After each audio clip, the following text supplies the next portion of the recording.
What's up, Pirates? Wraith and Jim here for the last video of this series. I know you guys want more, but today we have Yellow. We're going to be going over Enel and all of Sky Island that comes with Yellow for set 5. Get ready for a good one. Let's go ahead and get right into it. So our one and only leader for Yellow on the Sky Island archetype this set is going to be Enel or Eneru. You can pronounce it either way, but he is going to be a 5k leader with 4 life, the first monocolor 4 life leader in the game. But once we read his effect, you will understand. It is going to be during your opponent's turn, only once per turn, when your life goes to 0, whether it's trashed or taken by a normal swing, you can add the top card of your deck to your life, and then after that, just discard 1 from hand. So he's kind of immortal if you get this off multiple turns, but I think the strategy against him is kind of going to be to save your swings for 1 turn, so he can only do it once. But still, I think this leader is really strong.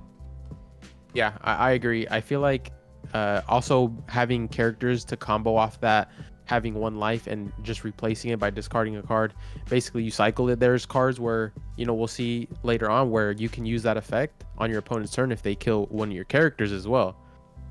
You save the character, boom, leader effect, you're still at 1 life. I like the effect a lot. I hope it works out. We're gonna have to wait and see, but very interesting leader, and like you said, first monocolor leader with only 4 life, so that is very interesting.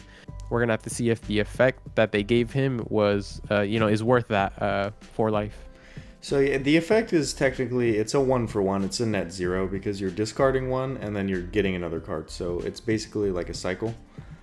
And you're always going to get off at least once per game. So technically, this leader is 5 life, and I get why they gave him 4, because he would technically be 6 if he was at 5 life. But anyways, let's go to our first character card. It is going to be Amazon. She is a 3-cost, 0-power card with 1k counter, and the Sky Island archetype. And on your opponent's attack, you can rest the character. And then your opponent may put the top card of their life into the trash. However, if they don't, the opponent's leader or one of their characters is going to get minus 2k for the turn. It's like a free minus 2k to something every turn. So it's like a free minus 2k event or card out of hand. And then they're going to have to swing into this after that. So like it works as a blocker if they don't want it on board. So I mean, I don't love it, but I don't think it's really bad. So you play that card, and if it gets the minus 2k if the opponent doesn't put the top card of their life into the trash. Correct. So if they don't trash a life, yeah, they get minus 2k every turn. I mean, well, obviously you're always gonna just take the minus 2k. It's a 1k counter for 3 Dawn. I'm not sure if I love it. Yeah, like I guess I don't love it, but I think it might see play. You never know. Yeah. Next up here, we have our nice SR of the set. It's going to be NL. He is a 7-cost, 7,000 power with the Rush keyword. No specifications there, and once per turn. If this character would leave the field in any way, whether it be just a normal KO, a bottom deck, back to hand, or to life, he is going to negate that by just simply trashing the top card of your life. And then just to add a little flavor here, they added the effect is negated if any Monkey D. Luffy character card is present. Yeah, so earlier I kind of touched on this. Cards like this can definitely make that Enel trash, you use this effect, you trash your top life, you discard a card you don't need, boom, now you're back at 1 life, and you just negated a bottom deck or a KO for this 7k. So, I mean, good combo potential there. I like the card. Oh, so why does what do you think is that negate if the character is Monkey D. Luffy is present? It's just so in the anime, Luffy's made of rubber. So basically, he's made of electricity, and his powers don't affect Luffy. I think this is genuinely just for flavor. But there is a combo that this kind of screws over, which is if you were to play purple yellow crocodile, and you were to play this with the new 10-cost Gear 5 Luffy, this would be the only card in the game that wouldn't get bottom decked by its effect, if not for that last effect of the card. So I think that honestly might be why they added it, because having a 7k on board after that card might be too strong. Yeah, that's interesting. But I like the card. It's a 7k.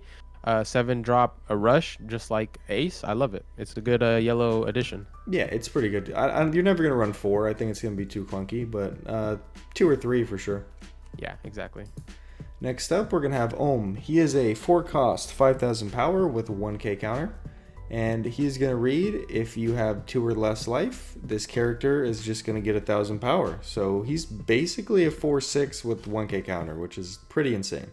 Yeah. And then when played, he is going to look at the top 5 cards of your deck, reveal 1 Holly card, which is a singular card in the new Skypiea package, and he's going to add it to hand. And then after that, you can put the rest at the bottom of the deck and play that Holly from hand. So Wow, let's that's just look at Holly right now, just so we know how this works. Holly is just a 3/5 vanilla, but basically this card is playing out a 2 5Ks instantly. And sometimes it's not even going to lose you hand advantage if you search out the Holly out the top 5. So it's basically 4, play 2 5s. Going second on curve, I think that's pretty insane, especially for yellow, where you kind of struggle to get multiple bodies on board. It's more of like you go tall instead of wide, but I think this, gives you that being able to just go wide pretty fast. Yeah, this is going to be a 4 of along with Holly, I feel, just because this combo is way too good to pass up. Yeah. And this card, even by itself, if you don't hit Holly, it's just a 4/6 with counter. That's already insane. This card is definitely almost a 5 out of 5 in my book. Great card. Yeah. Next up, we have Gadatsu, another actually insane card in my opinion. He's going to be a 5/6 with 1k counter, and when played, you can KO up to one of your opponent's characters with a cost equal or less to their life count. Ooh. So on curve, your opponent's usually going to have around 4, maybe 3 life if they really didn't counter out of anything, but usually 4. So you play this turn 3 going first, right? Yeah, and then you basically KO a 4 less guaranteed. Yeah, that 4 they less played last turn. And then you swing with your leader afterwards. For free. Yep. That's pretty insane because that's their strong. curve. Their curve is 4, so no specifications. It's like Kaku. It's literally the same stat line as Kaku, but it's a 4 or more, and no like you have to grab things from trash or anything like that. I think this card is insanely strong. Yeah, I mean, if you're versing a 4 life, then you do a 3 on curve, but I mean that's besides the point. It's still a great card, and I can see running 4 of as well. Oh, this is 100% a 4 of. Obviously, late game, it's not going to be as good when they have less life, but early game, this is an amazing card to play on curve. Yeah, I mean, it does have the counter to offset any late game, if it's useless. So. And if you wanted to play a certain way where you're not attacking early, I mean, I don't think that would be too bad in this archetype. Yeah, if you start off with 2 in hand and leave him at 5 life, fuck it. Yep, and next up we have Kotori. He is going to be a 3-cost, 3,000 power with 1k counter. And on play, if you have Kotori, you can KO to one of your opponent's characters with a cost equal to or less than the life count, just like Gadatsu. So let's look at Kotori. Where are you? Here you are. It's going to be Kotori. He's going to be when played, you can play 1 Kotori from your hand and add up to one of the opponent's cost 3 or less characters to the top or bottom of their life face up. So you play a 3 for 3, and then you play another 3 for 3, and you put a 3 or less to their life, and then this gets played, and since you added 1 more life, you're actually going to be able to KO more things. So for 3, double 3k on board and double removal. Seems decent. Yeah, so basically this adds, if the opponent has a character on board, it puts it to their life count, correct? So this is the one that puts it to life, and then this you have to play this one to play this one. I see. Only in that order, but you want it in that order because this one's gonna activate first, which is gonna put a 3 or less to their life, increasing their life count, and then it plays this for free, and then this KOs a cost equal to their life count. So interesting. So it's going to be a double removal. It's going to get rid of probably a 3 and a 5 at times. Yeah, and then to add to that, let's say you do this combo. Now your turn 3 going first, you can drop the 5-drop we just looked at, and they're still at 5 life. Exactly. Really strong. Yeah, I like it. Yep, I could see you just leaving your opponent on certain life, like not giving them any cards in hand, and then just kind of swinging crazy and clearing board while you do it. But I think great combo, and I don't know if it's going to be a 4 of. We're going to have to see how it plays out, but I think it's going to be pretty good. Next up, we have Conus. It's going to be our Sky Island 2K counter. She's going to be a 1 cost, 0 power, and on play, you may place one of the stage cards at the bottom of your deck if you have it on board, and then you can draw one and discard one card from hand. So it's a 2K counter, obviously, that's searchable. I don't think there's many searchable 2K counters, so I think you're going to just have to play this. But the effect can be useful if we actually look at the landmark here. Sorry, we are going back and forth in cards, but you kind of need to look at this one to understand the other one. This one is just going to be a 1 cost stage that's going to be on play. Look at the top 5 and reveal 1 Sky Island type card and put it to your hand. So kind of weird that a stage is on play, but once you look back at this, you actually see that you get value from the stage. Yeah, and so you you can got to search cycle for one. Yep, I feel like you run 4 stages, and you run 4 here, get you, seeing the cards that you want to see. Very interesting concept. I like it. This card definitely seems decent enough to run. I mean, you have your 2K counter at the end of the day. So if this wasn't a 2K counter searchable, you wouldn't run it. But yeah, I mean, good for a 2K counter for sure. Next up, we have our next 2K counter. It's going to be Satori. It's going to be a 5 cost, 5,000 power with 2K counter, and no keywords, just a trigger. You can discard 1 card from your hand and play this card. So very similar to cards in yellow like Cracker or Parasparrow, but it is a 2K counter, which is not bad. If you need a 5K on board, you're just going to be able to play this for free. I don't think it's terrible at all. Yeah. I mean, 2K counter. You're never playing it just straight on board. I mean, unless you have no other options. But I mean, you get your 2K counter, and if it's off trigger, you have a 5K body. So I think you definitely run 4 of these in your deck as a 2K counter. 100% searchable, and it's very similar to that Hachi card in the Kuro archetype, which does get played now and then for sure. So I think this will be the same. Next up, we have Shura. Shura is going to be a 2 cost, 2,000 power with 1K counter. And when played, it's going to just be a search top 5 for a Sky Island type other than Shura, and then add 1 to hand, put the rest at the bottom. And the trigger, you can just play the card. So very similar to Kuro once again with the Nami card. It is going to be just a 2/2 searcher that has a trigger where you can play the card. Definitely staple. We'll see. Yeah, 4 of, no questions asked. Very solid. You get your search Sky Island, see the cards you need, and it's a 1K counter on top of that. So yep, not much to say about it. Just a searcher that's going to be a staple in any Sky Island type deck. Next up, we have Lieutenant Spacey. It's going to be a 3 cost, 4,000 power with 1K counter, and the Moon archetype.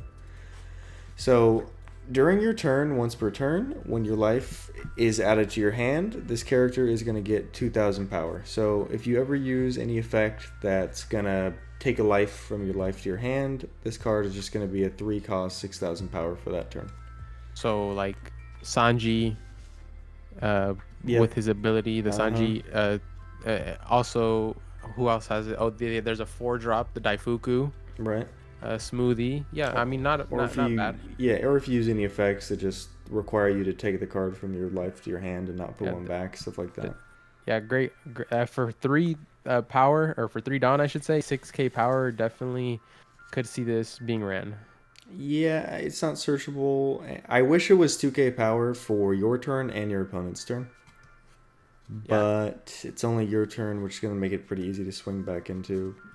I don't love it, but maybe something manages to use this card. Yeah. Anyways, next up, we're just going to have Nora is going to be a 5 cost, 7,000 power vanilla with the Sky Island attribute. So nothing much to say there.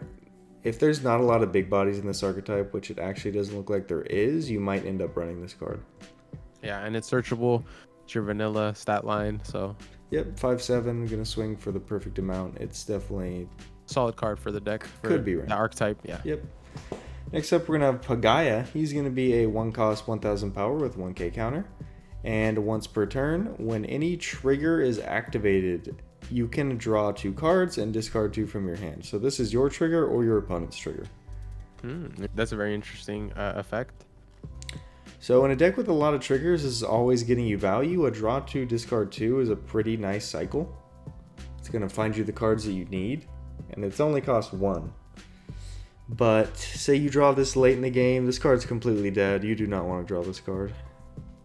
So, God, I don't love it, but I can see it getting some use. I'm going to be honest. If you're already running the Sky Island Search, the 1-cost Destroy the Sky Island Search, and the 2-drop, I feel like this might be overkill.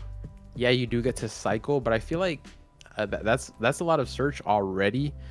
I feel like the deck is going towards not having to cycle. I know yellow likes to cycle, but like you said, at endgame, this is just a 1k counter instead of, you know, something else that you can run to probably potentially save you from lethal or you know, just have a better play for that turn if you're running low on cards. Yeah, exactly. So I don't really like it too much. Yeah, I don't like it too much either, sadly. Next up, we'll have Holly. We already covered that. Gonna be a 3/5 vanilla. And Kotori, we covered this as well.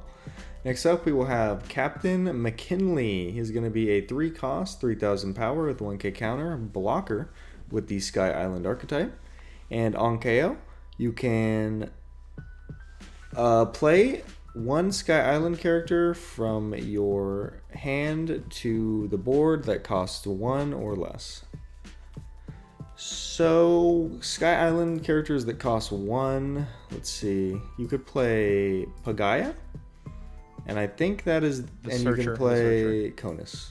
So, that is what this is going to be locked into, both of those cards. One's a 2k, and one's, as you said, not very good. It is a blocker. Yeah, I mean, for 3, I mean, at this point, just run 4 Broodleys. That's my opinion. Yeah, no, I don't think you ever run this card. Yeah. Next up, we have Yama. Yama is just going to be your Sky Island 2/2 vanilla blocker. So, you may run this if you need it. These are always pretty decent in any deck. So, searchable. Very decent. Next up, we have God's Judgment. It is going to be a 1-cost counter event, which is going to give you plus 2k. And then after that, if your opponent is at 2 or less life, this card is going to give you another 2k. So basically a yellow Radical Beam. And then the trigger is going to be KO up to one of your opponent's characters with a cost equal to or less than their life count. That's an interesting card. Yeah, it's an interesting card. I feel like we were talking about earlier how, you know, you might want to keep your opponent at a certain life. So there might be a time where you want to use that 4k counter and you won't have it. But again, you have a trigger on top of that, which Radical Beam doesn't have. And I feel like if, you know, Radical Beam does have a trigger.